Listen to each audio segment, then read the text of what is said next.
कहानी शुरू होती है एक सुपरनैचुरल विजन से। अशूर, जो एक सीरियन ग्लैडिएटर था, वो अपने ड्रीम्स में मर गया है और उसके सामने लुक्रीशिया, जो बाटिएटस की बीवी थी, दिखाई देती है। लुक्रीशिया उसको बताती है कि तुम वेसुवियस पर मर गए थे, लेकिन गॉड्स ने तुम्हें एक और सिनारियो दिखाना डिसाइड किया है, एक ऑल्टरनेटिव रियलिटी जहां तुम स्पार्टकस को मार सकते थे और क्रासस के पास पोजीशन पा सकते थे। फिर अचानक अशूर उठा लेता है और रियलाइज करता है कि ये सब एक बदस्वप्न था। वो अपने सर्वेंट को फूड और वाइन मंगवाता है, trying to shake off the nightmare. फिर हम देखते हैं कि अशूर अब अपने नए हाउस ऑफ अशूर में डोमिनस बन चुका है।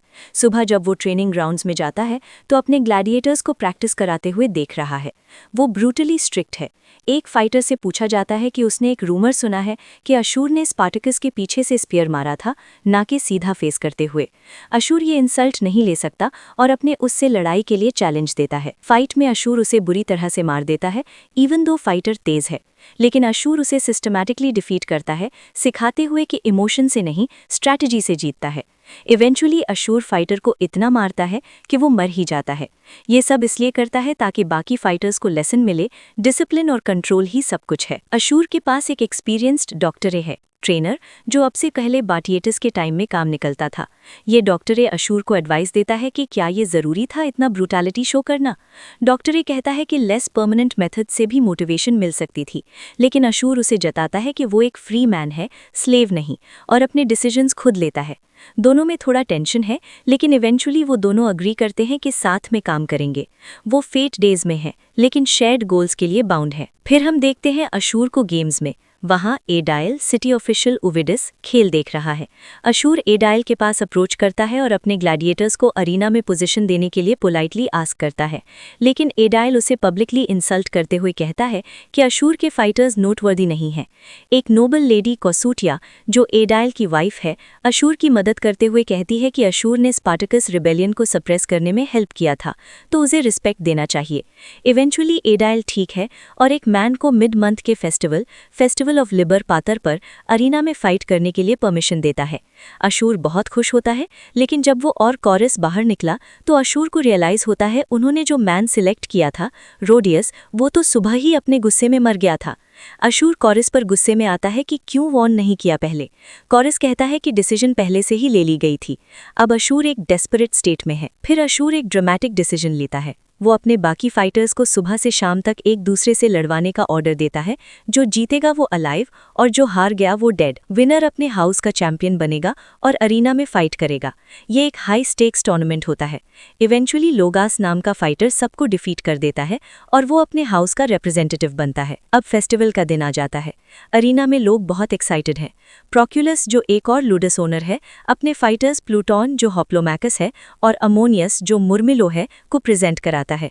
दोनों स्किल्ड हैं, लेकिन जब लोगास को अशूर के हाउस से अनाउंस किया जाता है तो क्राउड उसको बू करते हैं, क्योंकि अशूर को काफ़ी डिसलाइक करते हैं। और फिर अनाउंसमेंट में एक शॉक होता है। लोगास को 3 फाइटर्स के अगेंस्ट लड़वाया जा रहा है, ब्रदर्स फेरोक्स, थ्रैक्स, मुर्मिलो और होप्लोमैकस। ये एक अनफेयर सेटअप है। फाइट ब्रूटल होता है। लोगास स्ट्रांगली स्टार्ट करता है और एक दूसरे वॉरियर को मार देता है, लेकिन फिर 3 ओपोनेंट्स एकदम से आसपास आ जाते हैं। अशूर और कॉरस डेस्परेट होते हैं, इनकरेजिंग लोगास को। इवेंचुअली लोगास बुरी तरह से इंजर्ड होता है और आखिर में सैटरस, जो फेरोक्स ब्रदर है, उसका थ्रोट स्लिट कर देता है। लोगास मर जाता है। अरीना में क्राउड बहुत हंसने लगता है। प्रोक्यूलस और उसका फैक्शन अशूर के फेलियर पर खुश होते हैं। गेबिनियस, जो कोसूटिया का वाइफ है, जो रोम से आया था, वो भी कोसूटिया के गुस्से में आ जाता है कि उसके पहले पॉजिटिव वर्ड्स अशूर के बारे में अडाइल को बहुत प्रॉब्लम क्रिएट कर सकते हैं, और पॉलिटिकल लेवल पर ये टेंशन बताता है कि अशूर के पास बड़ी प्रॉब्लम्स आ रही हैं। फिर अशूर सिचुएशन को सैल्वेज करने के लिए डेस्परेट मूव्स शुरू करता है। वो कॉरस के साथ नियापोलिस जाता है, एक पोर्ट सिटी जहां पर न्यू स्लेव्स लिया जाता है। वहां वो एक डीलर से न्यू फाइटर्स देखता है, लेकिन सारी फाइटर्स मीडियोकर हैं, कुछ गॉल्स, स्टैंडर्ड टाइप्स। अशूर फ्रस्ट्रेटेड है और उसे कुछ एग्जॉटिक और अनयूजुअल चाहिए जो क्राउड को इम्प्रेस कर सके। तभी एक स्कफल होता है जब एक फीमेल स्लेव एक रोमन ऑफिशियल पर अटैक करता है। अशूर क्विकली इंटरफेयर करता है और उसे प्रोटेक्ट करता है बाय क्लेमिंग क्रासिस का नाम। जहां तक वो इम्पॉर्टेंट है क्रासिस के लिए, तो वो अनटचेबल है।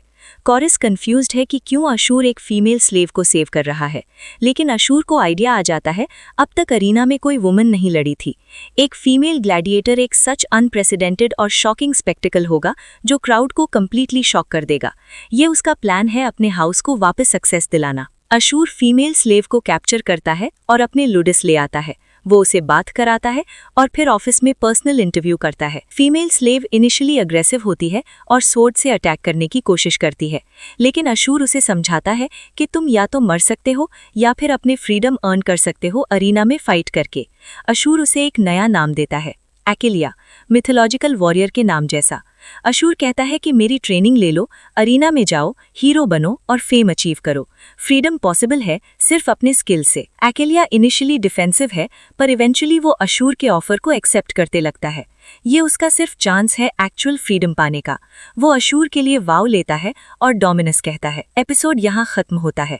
अशूर को एक नया विजन हो गया, एक फीमेल फाइटर जो अनप्रेसिडेंटेड और शॉकिंग होगा अरीना में। ये उसका नया गैम्बल है अपने फेल्ड हाउस को वापस राइज कराने का।